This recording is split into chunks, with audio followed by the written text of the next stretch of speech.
बिस्मिल्लाहिर्रहमानिर्रहीम। अस्सलाम वालेकुम वीवर्स, मैं वेलकम करती हूँ आपका अपने यूट्यूब चैनल ड्रेसिंग मेनिया पर। आज की वीडियो में आपसे शेयर करूँगी कि किस तरीके से इस तरह की फैंसी कुर्ती के नीचे हम स्टेप वाली शमीज़ को सेपरेटली स्टिच कर सकते हैं। इस सारे मटेरियल्स की डिटेल मैं आपको अगली वीडियो में दूंगी, क्योंकि कुर्ती मैं आपके साथ अगली वीडियो में शेयर करने जा रही हूँ। फैब्रिक जो मैंने अस्तर के लिए या शमीज़ के लिए, क्योंकि बेसिकली इसको आप अस्तर भी लगा सकती हैं, स्टेप शमीज़ अलहदा से भी स्टिच कर सकती हैं, तो इसीलिए दोनों वर्ड्स का मैंने यूज़ किया है। तो रॉ सिल्क का फैब्रिक लिया जो थोड़ा सॉफ्ट है, इसी का ट्राउज़र भी बनाया था। कुर्ती का फैब्रिक मैंने आपको यहाँ पे इंट्रोड्यूस करवा दिया है। थोड़ा एम्ब्रॉयडरी में हैवी है, इस वजह से मैंने ये सोचा है कि इसकी शमीज़ हमें सेपरेट स्टिच करनी चाहिए। सबसे पहले मैंने फ्रंट और बैक के पल्ले सेपरेट किए हैं। आपको खोल के इसलिए दिखा रही हूँ ताकि वाज़े हो जाए। जिस तरीके से हम कुर्ती के फ्रंट और बैक के पल्ले सेपरेट करते हैं, वही यहाँ पे हम लोगों ने एक ही मेथड को फॉलो करना है। अच्छा, ये चौड़ाई में मेरे पास 13.5 इंचज़ के करीब है, यानी एक पल्ले को अगर आप खोलेंगी तो वो 27 इंचज़ वाइड है। ये मेरी मेजरमेंट्स हैं, आपने अपनी मेजरमेंट्स के अकॉर्डिंग लेना है। क्योंकि ये शर्ट पाँव तक लंबी जाने वाली है, तो इसकी लेंथ यहाँ पे मैंने 46 इंचज़ रखी है। दोबारा से बता दूँ कि ये मेरे पास फ्रंट का पल्ला है, ये मेरे पास बैक का पल्ला है, और फोल्डेड हिस्से मुझसे दूरी पे हैं, ओपन हिस्से मेरी तरफ हैं। दोनों को एक दूसरे के ऊपर मैंने लेयर कर दिया है। अब जो इसके ऊपर मुझे बैक की तरफ पलट के ले जाने वाला फैब्रिक है, वो मैंने अलहदा से लिया है। दोबारा से मेजरमेंट्स करके दिखा रही थी मैं यहाँ पे कि 13.5 इंचज़ वाइड रखा है मैंने और 46 इंचज़ लॉन्ग। इसके बाद हम लोगों ने एक अलहदा से फैब्रिक लेना है, जो कि इसके ऊपर अभी मैंने आपसे कहा पलट के जाएगा। तो 2 पीसेस हैं, तो 2 ही यहाँ पे फैब्रिक पीसेस आएंगे मेरे पास। इस तरीके से मैं ज़रा थोड़ा सा आगे चल के आप इसे खोल के दिखा दूँगी कि किस तरीके से आपने इसे फ़ोल्ड करना है। इस वाले फैब्रिक की लेंथ मेरे पास होनी चाहिए 6.5 इंचज़, और इसकी चौड़ाई तो 13.5 इंचज़ जो आपकी चौड़ाई है वही है। इस तरीके से फैब्रिक लिया है, पहले इसे लंबाई पे फ़ोल्ड किया है, फिर इसे चौड़ाई पे फ़ोल्ड किया है, और इसके फोल्डेड हिस्से मैंने एक तरफ रखने हैं। अगर इसके खुला हिस्सा फोल्डेड हिस्सा एक दूसरे से अपोजिट हो गया ना, तो सिलाई में दिक्कत हो जाएगी, कपड़ा वेस्ट होगा। अब मैं थोड़ा करीब करके आपको मेजरमेंट सिखाती हूँ। दोबारा से मैं आपको दिखा रही हूँ। नीचे वाला हिस्सा है, उससे अभी कोई कंसर्न नहीं है। बेसिकली हम लोग को यहाँ पे देखना है।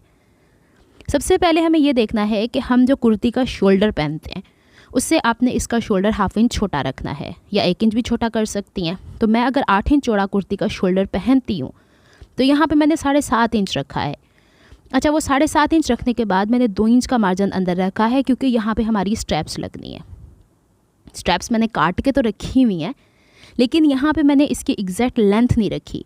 यहाँ पे दिखाने का मकसद ये है कि जो आपने तीरा रखा है उसके अंदर अंदर स्ट्रैप्स आनी चाहिए। ये ऊपर जो मैंने निशान लगाया है, ये 1/2 इंच का सिलाई का मार्जिन है, जिससे स्ट्रैप्स इस शमीज़ की हाइट पे अटैच होंगी। अब 7.5 इंच के अंदर अंदर मैंने 2 इंच का निशान लगाया है। फिर इसके बाद चूँकि स्ट्रैप की लेंथ मेरे पास आनी है 5 इंच, और 5 इंच कहाँ पे आएगा, जहाँ पे मैंने ½ इंच सिलाई का मार्जिन रखा है। तो वो निशान रखने के बाद आप लोगों ने सबसे पहले अपने गले की गहराई जो फ्रंट की तरफ होगी वो नाप लेनी है। 5 इंच ऊपर छोड़ के फिर 3 इंच आपने इस लाइन से नीचे नापना है, और फिर आपने स्ट्रैप वाली चौड़ाई के बाहर बाहर रख कर और उसे आप लोगों ने गला वी कर लेना है। फिर बारी आती है हमारे पास आर्म होल की। आर्म होल का भी सेम वही फार्मूला है। 5 इंच का निशान आपने ऊपर छोड़ना है। स्ट्रैप्स मैंने आपको रख के दिखा दी हैं, और उसी स्ट्रैप के अकॉर्डिंग आपने जितना आपका आर्म होल की डेप्थ होती है कुर्ती की, उसे ½ इंच छोटा रखिएगा, क्योंकि स्लीवलेस होती है ना। ये डेप्थ का निशान है, लेकिन इस डेप्थ के निशान के बाहर बाहर हमें चेस्ट फिटिंग करनी है। तो चेस्ट फिटिंग मैंने 10.5 इंच रखी है, और इस वाले निशान को तिरछा ऊपर स्ट्रैप वाले निशान से यूँ मिला देना है। आसान सा तरीका है, थोड़ा सा समझ लेंगी तो बहुत तरीके से ये चीज़ समझ में आ जाती है। अच्छा, इसके बाहर बाहर अमूमन हम कुर्तियों में 1.5 इंच का निशान रखते हैं, इसमें आप 1 इंच रखेंगी। आप यहाँ पे अगर गोलाई करना चाहती हैं तो इसका सेंटर करके 1/2 इंच का निशान ले लिएगा, और हल्का सा कर्व कर लें, लेकिन मैं इसको स्ट्रेट ही रहने देती हूँ, यानी तिरछा ही जाती है। 5 इंच का निशान दोबारा वो सिलाई के मार्जिन पर रख के मैंने कमर का निशान लगाया है, जो कि 15 इंच मेरे पास इंचज़ डेप्थ पे है। दोबारा से ऊपर से 5 इंच का निशान लगाया है, और यानी 5 इंच पे निशान रखना है, यानी 5 इंच ऊपर छोड़ देना है। और कुर्ती का मैं चौक ओपनिंग 22 रखती हूँ, इसका मैंने 21 रखा है। अब यहाँ पे थोड़ी सी मैं वेरिएशन लाना चाह रही हूँ। इस कुर्ती के ऊपर मैं सामने की तरफ और बैक की तरफ जो प्लेटें डलती हैं ना फिटिंग के लिए, वो डालना चाह रही हूँ। तो अभी मैं आपको बताती हूँ। हिप का निशान मैंने लगाया है 10 इंच चौड़ाई के ऊपर, और इसके बाहर ये सारा मैंने कपड़ा इसलिए छोड़ा है कि मैं इस दफ़ा शमीज़ को भी कोई अच्छे तरीके से दिखाना चाह रही हूँ, क्योंकि ये देखें शर्ट अलहदा होगी, शमीज़ अलहदा होगी। अगर हमने इसके चौक छोटे फोल्ड किए ना तो गोल घूमती रहेगी शमीज़। तो अब मैंने क्या किया है कि कमर का निशान जितना मुझे चाहिए 9.5 इंच, उसमें मैंने 1 इंच एक्स्ट्रा ले लिया है या 1.5 इंच एक्स्ट्रा ले लिया है, क्योंकि इसके ऊपर प्लीट्स को स्टिच करना है। सिर्फ कमर में एक्स्ट्रा मार्जिन लेना है, ना चेस्ट में ना हिप्स में। और ये निशानात आपने फिटिंग वाले निशानात से मिला देने हैं। याद रहे ये कपड़ा ऊपर ही रहना है। यहाँ से आपको थोड़ा उभार नज़र आ रहा है, जब प्लीट्स को स्टिच करेंगे तो ये अंदर की तरफ चला जाएगा। बाहर की तरफ फिटिंग का मार्जिन आपने चेस्ट और कमर से तो 1 इंच लेना है, लेकिन हिप से ये 3.5 इंच है, इसीलिए मैंने इसकी चौड़ाई ज़्यादा रखी है। अब बारी आती है जनाब, नीचे से तो मैंने सारा कपड़ा फोल्ड कर दिया है, ऊपर से इसको एक दफ़ा रीबैलेंस करती हूँ और यहाँ से हम लोगों ने इस तरह तिरछा कट कर देना है। हल्का सा मैंने बाहर की तरफ निकाल दिया है, थोड़ा सा आपको दिखाने के लिए। ये देखिए, अब मैं इसको हल्की सी फिटिंग को कट कर लेती हूँ। यहाँ तक हमारा काम कंप्लीट हो जाता है। ये वाले निशानात अगर आप चाहती हैं तो फ्रंट और बैक के ऊपर ज़रूर आप मार्क कीजिएगा। इसके बाद ये ऊपर की तरफ जो फ्लैप बैक की तरफ जाने वाले हैं, ये चूँकि यहाँ से जुड़े हुए थे, इनको 2 हिस्सों में मैंने डिवाइड कर लिया है, फ्रंट एंड बैक, क्योंकि फ्रंट का वी शेप बनना है, बैक का स्ट्रेट रहेगा। सेम यही निशान जो फिटिंग के फ्रंट की तरफ हैं, आप बैक के पल्ले पे भी ट्रांसफ़र कर लें, अभी के अभी कर लें तो बहुत अच्छी बात है। ये देखिए, अब यूँ हो जाता है। अब इससे पहले कि मज़ीद कोई काम करूँ, आप लोगों को मैं ये दिखाना चाह रही हूँ कि हमने यहाँ पे जो फिटिंग वाले प्लीट्स डालने, एक बहन काफ़ी टाइम से मुझे कह रही भी रही है कि कुर्ती के ऊपर बताएं, ये आधा इंच जो सिलाई का मार्जिन है इसे छोड़ दें, यहाँ पे भी 5 इंच आपने वहाँ पे रखना है, उससे आपने ऊपर की तरफ से नीचे तक, शर्ट के ऊपर भी 10 इंच होता है, 9.5 इंच भी होता है, और सेंटर से ये 3.5 इंच या 3.5 इंचज़ अंदर की तरफ होता है, और प्लीट की एक्चुअल लेंथ होती है 10 इंच, 9.5 भी ले सकती हैं। लेकिन प्लीट का सेंटर हमेशा आपकी कमर जो होती है ना, जहाँ पे, वो चीज़ होती है। तो आपको अब समझ में आ जाएगा कि देख लें मैंने किस तरीके से मेजरमेंट्स ली हैं। अब 1.25 इंच एक तरफ, 1.25 इंच दूसरी तरफ निशान लेके मैंने इस तरीके से प्लीट की एक, या प्लेट जो डलती है फिटिंग वाली प्लेट बेसिकली, उसको मार्क कर लिया है।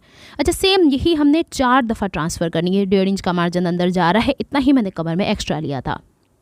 अगर आपको दिक्कत हो रही है तो आप लोग ये वाले क्रीजेज़ ऐसे बना लें, 3 है, एक कमर की फिटिंग का, एक प्लीट के ऊपर वाले हिस्से का, एक प्लीट के नीचे वाले हिस्से का।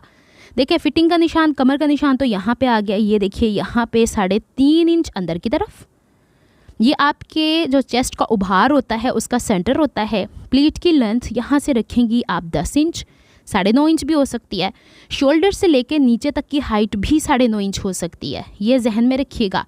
ये आपने इसे सेंटर कर लिया। अब ये जो कमर का हमारी फिटिंग का निशान जहाँ पे था, जो 15 इंच गहराई पे रखा है, ये वही है।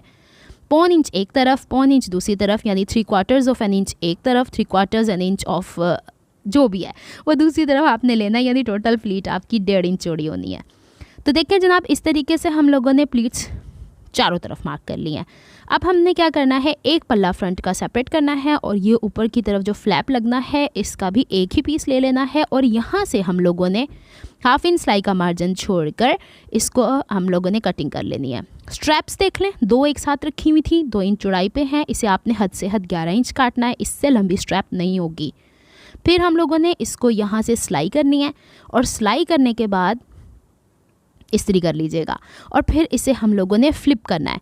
फ़्लिप करने का एक और दूसरा तरीका है कि कोई नोकीली चीज़ ले लें, लेकिन छोटी सी पट्टी आराम से हो जाएगी। इसमें सिलाई का मार्जिन कोशिश करें कि किसी एक साइड पे ले जाएं, और फिर इसको इस तरह इस्त्री करें कि सिलाई का मार्जिन नीचे की तरफ आए। अमूमन मैं इसको साइड पे भी ले जाया करती हूँ, ये आप पे डिपेंड करता है कि आप इसे किस तरह करना चाहती हैं, लेकिन बेहतर इसी तरीके से लगता है। दोनों पट्टियाँ हमने ऐसे रेडी कर लेनी है। अब बारी आती है, सबसे पहले हम लोगों ने यहाँ पे प्लीट्स को स्टिच करना है।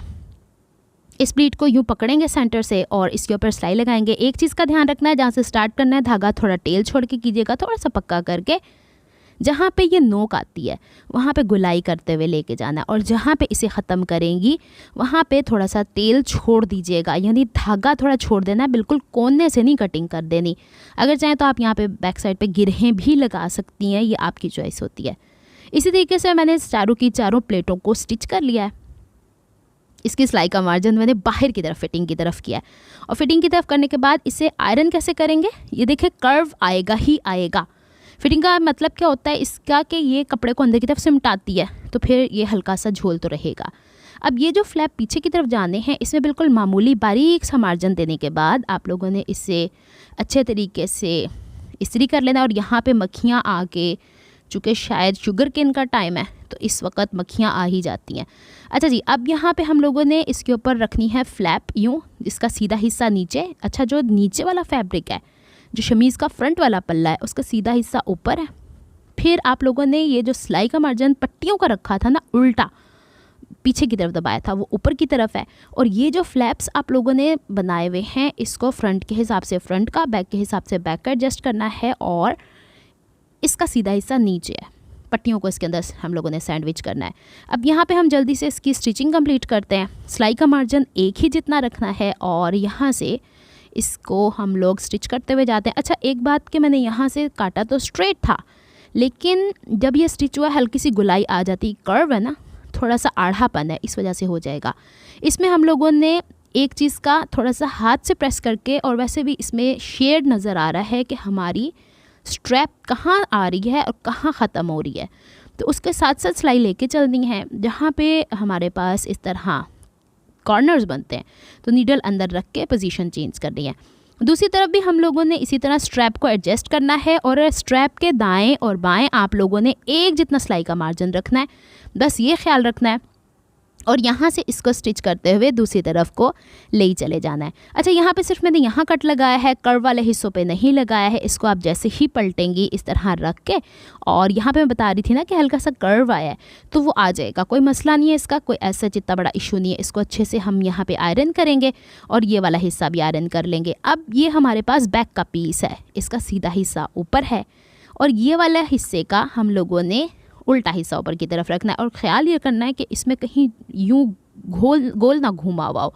और कॉर्नर से सिलाई का मार्जिन रखेंगे उतना ही जितना फ्रंट की तरफ से था।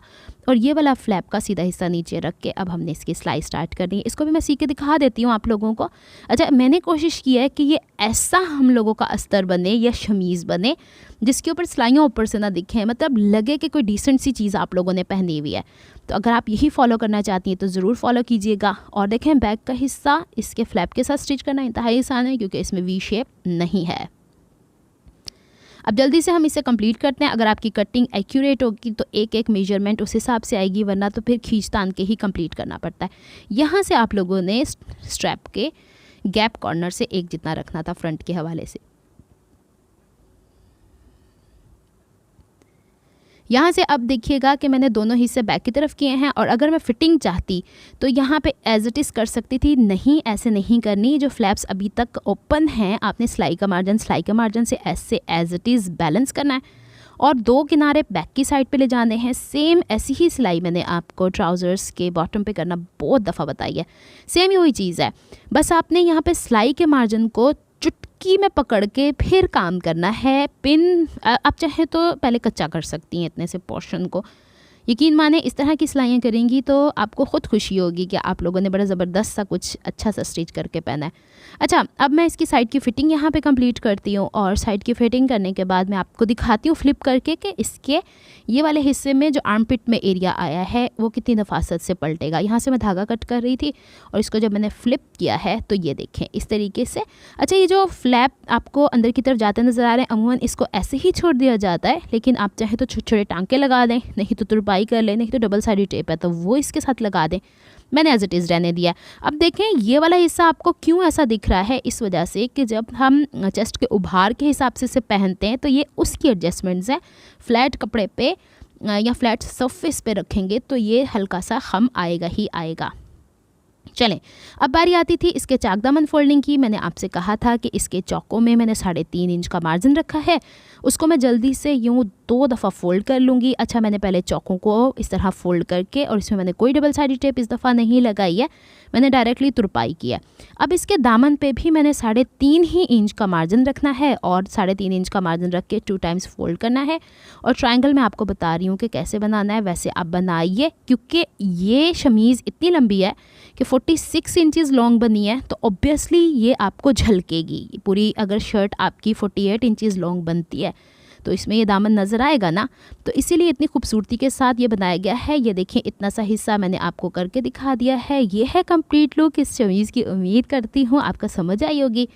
ये फिटिंग वाली शमीज़ होगी तो थोड़ी लूज़ कुर्ती इसके ऊपर बहुत प्यारी लगेगी, वो भी इंशाल्लाह आप लोगों से शेयर करूँगी नेक्स्ट वीडियो में। उम्मीद करती हूँ आपको ये डिटेल्स अच्छी लगी होंगी। मैंने हर जगह तुरपाई की है, इसलिए मैंने कहा था कि डेलिकेट किस्म की खूबसूरत सी मैं आपको फिनिशिंग के साथ आज शमीज़ बता देती हूँ, ताकि जो फैंसी ड्रेसेस होते हैं ऊपर स्ट्रैप अगर आप ये इतनी चौड़ी नहीं लगाना चाहती तो आप पतली वाली भी लगा सकती हैं। ये वाले चेस्ट के उभार के साथ कर्व्स इसके मैनेज होंगे, फिटिंग के साथ जाएंगे। मिलती हूँ मैं आपसे नेक्स्ट वीडियो में। इसी के साथ की कुर्ती को लेके बहुत ज़्यादा फरमाइश आई हुई है, उसके ऊपर मैंने दिखाया भी था उस फैब्रिक को, तो इंशाल्लाह मैं लेके हाजिर होती हूँ। तब तक के लिए दुआ में याद रखिएगा, अपना बहुत सारा ख्याल रखिएगा और अल्लाह हाफिज़।